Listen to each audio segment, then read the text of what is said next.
All right. So in this episode, as promised, I was going to talk about defenses for static installations. And what I mean by that are space stations, settlements on the surface of planets or moons, basically things that can't move and are going to be kind of the centers of any sort of space-based inner civilization. Um, so the first main thing to consider here, if you're talking about defending a space station or a settlement on the surface of a planetary body, is that you've already lost one of the major advantages that a warship has when it's in combat.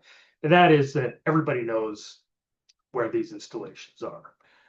They can't move, they can't really hide because, all the power systems, all the people walking around, all that's going to create energy that can be detected.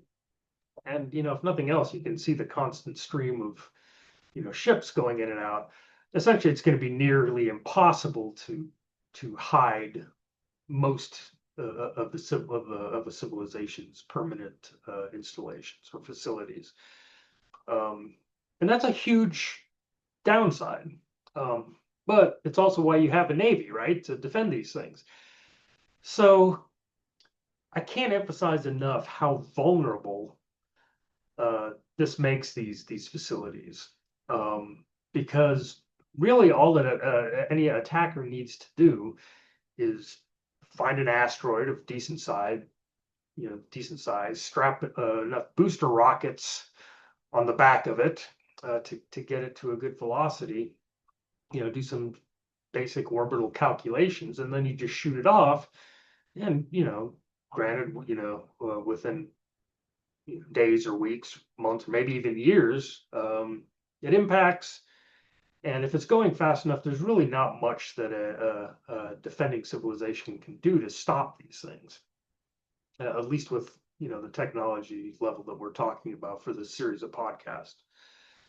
So this is a real problem. Um, the main thing that kind of mitigates against that, at least if you're fighting your own species, is that the whole point of wars is to actually not, you know, in general, I would say most wars aren't wars of annihilation, and that what that means is if you want to capture something, you don't want to capture a smoking crater. I mean, what good does that do you? But on the other hand, if you're talking about total war, you may be willing to accept a couple smoking craters if it ends up leading to the surrender of the overall government of this thing. So it's kind of a balancing act. But in general, if you're fighting within your in general, if you're fighting within your own species, they're not going to be interested, at least initially, in totally annihilating each other. So there's that kind of in ingrained hesitation to getting into dropping asteroids on each other. Now, if you're fighting an alien species, maybe they don't care. So that's a whole other ball of wax. So defending permanent installations is it's hard. It's tricky. Um, One of the main things you do is you obviously have a navy, which we've talked about. And so the key to defending any sort of permanent installation is to have a defense in depth. So you have your navy out there, you have a network of you know satellites detecting anything out there, and especially if you're talking about uh, multiple government entities within the same species, you have massive intelligence organizations because um, you want to know if another government is planning on taking you out before they actually start making preparations and getting too far down that line. So the main thing to consider here is that, like I said, defense in depth.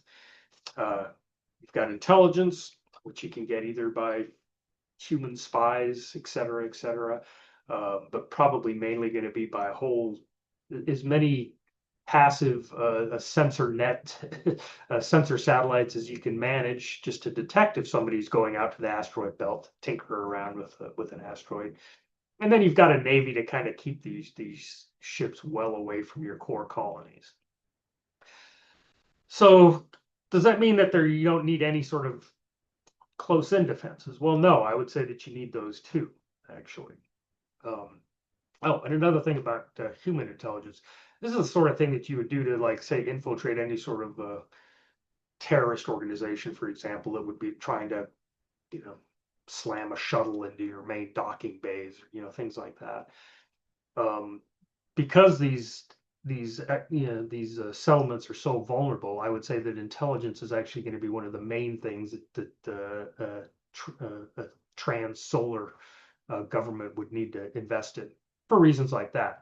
Because you've got individuals now that have access to, freighters that can get up to a good clip and cause serious damage. So you want to stop that, nip it in the bud, so to speak. So you've got your defense in depth, which I think is going to be key regardless of the tech levels you're talking about. So now let's talk about close-in defenses. And as I mentioned earlier, I do think that those have a place in the tech levels, the civilizations we're talking about. So what is a good way for these to what's kind of a realistic way that these should be formed? The first of which is, I'd hate to say this, but I don't know any tech level that gives us something called like shields, like you see in a lot of the major uh, science fiction out there.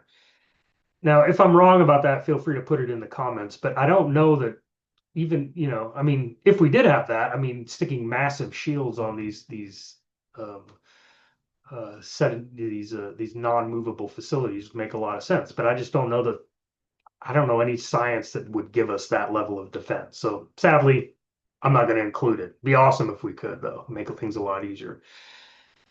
Um, so the first level would be the importance of having some sort of patrol boats and some way of controlling actually the space around your permanent settlement.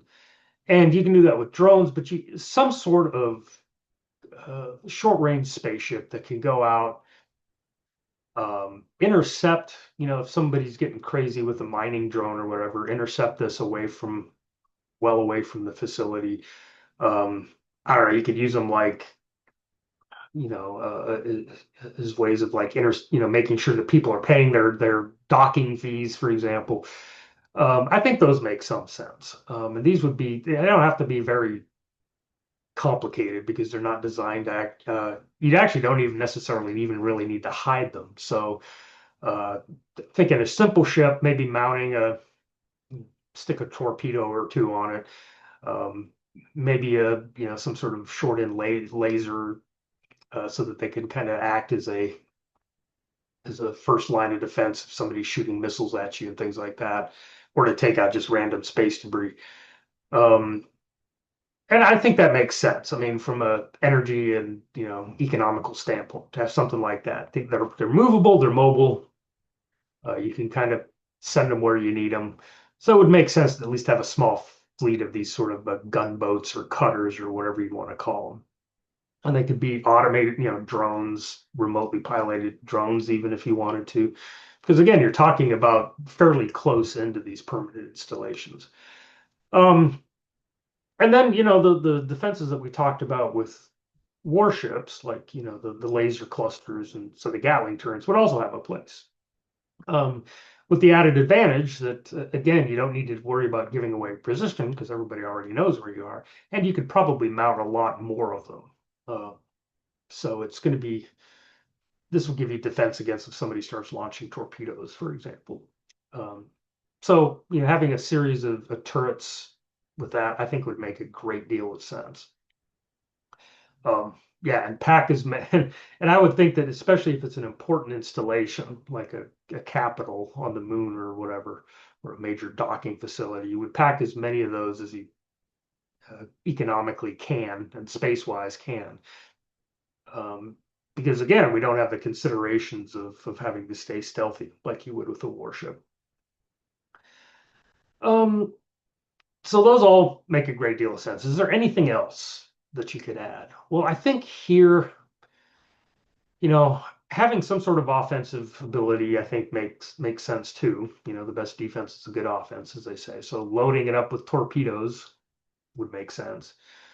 But this also might be a place where, say, like railgun facilities would come in handy.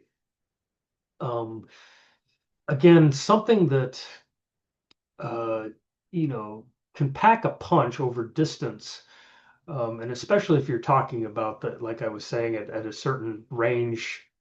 It goes, the shell explodes into sort of shotgun mode, so you've got a cloud of debris that you can take out. I actually think that those might be pretty good medium range defenses. Now, again, you've got problems with rail guns, power, you should have plenty of power there for this. Um, Obviously ammunition, you can store a hell of a lot more ammunition if you're talking about a permanent base in your starship. And it's a lot easier to maintain because you've got your technicians right there. Um, but you're still going to have maintenance issues. Um, but I think that those would largely be overcome by the fact that you could stick them on rotating turrets, um, basically send these things wherever you need them without having at a fairly good clip. And that's going to be kind of important, I would think, um, because you know sending these shells downrange before the actual enemy has a real chance to dodge, especially if you know where they are, I think would come in pretty handy. And a lot of their disadvantages are mitigated, like I said, because you're talking about a permanent facility here. You could even talk about, I don't know, making and this actually would make some sort of sense, is like making, instead of just sticking them on the surface, I would say putting these things instead of a globe configuration around your space station or around whatever moon that you're settling makes a lot more sense than actually sticking them down on the surface. But you'd probably want a few there at least, just kind of as a last line of defense. Um, and I think that would make these permanent settlements actually extremely difficult to attack. Um, because if you're an attacker coming in, I mean, you can drift in, uh, you know, from pretty far out. But again, at some point, your heat sinks are going to need to be emptied, or you're going to need to dump your waste heat. So there's a limit to how far away you can start your attack run. And then, of course, once they see you, I mean, you've got a boatload of, like, say, Gatling gun turrets, rail guns, torpedoes that they're going to be sending your way, not to mention the fact that you've got these kind of gunboat cutters that could also cause problems. So attacking the surface installation with these sorts of defenses, it's actually going to be pretty tricky.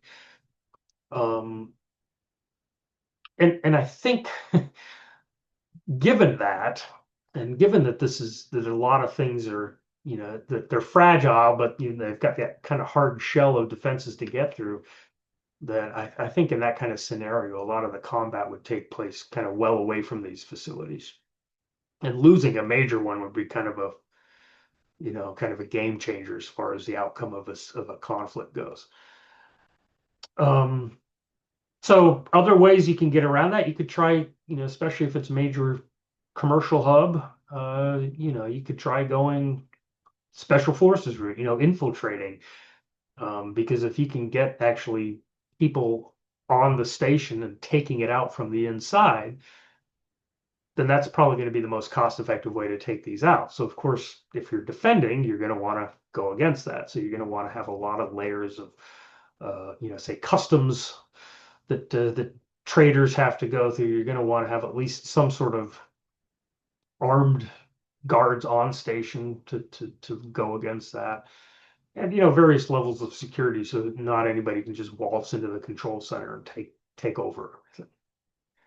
Um, so yeah, I think that's probably this setup is probably going to be the best way that people would defend their major installations. So to recap, defense in depth, which means not only having an active fleet out there patrolling, but also as big of a sensor net, with passive sensors and active sensors as well away from your main facilities as you can and that you can afford. Intelligence, to especially if you can infiltrate opposing governments. And then once you get closer in, your defenses start getting denser and denser. They would include things like customs cutters, basically small short-range spacecraft, that you can kind of use to intercept people that are coming your way. Um, as many torpedoes and railgun turrets as you can mount, including laser clusters and even those kind of solid projectile Gatling turrets as they get closer in. And again, these would, depending on the installation you're defending, I think you would probably at least want the initial layer to be in a globe to provide 360-degree protection from all angles of approach, if you can. And then, of course, have some around the facility itself. And then once you actually get to the facility, making sure that there are controls to make sure that people can't infiltrate. That would include domestic intelligence, securing your command center and having some sort of integral defense force there that you can rely on. And I think that would work. And it makes a lot of sense. And it kind of is a way of mitigating the major downside of these static facilities is that you can't hide them and everybody knows where they are. So yeah, being proactive is key in these situations because you want to get to people before they start strapping rockets to asteroids, rather than trying to figure out how to stop it once it's 10 light minutes away from hitting your main capital. Okay. So given that, like I said, I think my next episode, I'm going to talk a little bit about what I could see as space warfare doctrine, given the text that we're talking about, how wars would potentially be fought in this scenario, and some of the tactics that I think make the most sense given this tech level. So I'll do that in my next episode. All right. Have a good day.